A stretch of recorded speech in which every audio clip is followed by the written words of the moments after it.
I need stacked knobs like this, but the dual concentric rotary encoders are expensive.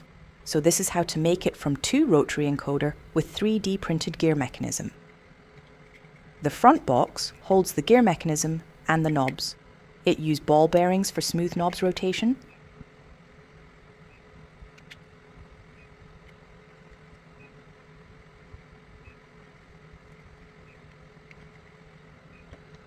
The rear box holds the 2 rotary encoders and the Arduino Nano circuit board.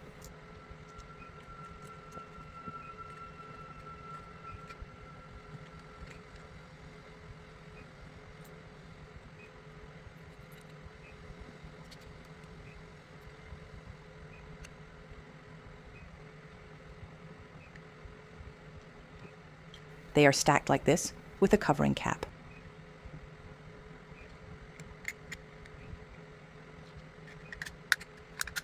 In next video, I will show the final wiring, uploading program, and what the staked knobs are used for.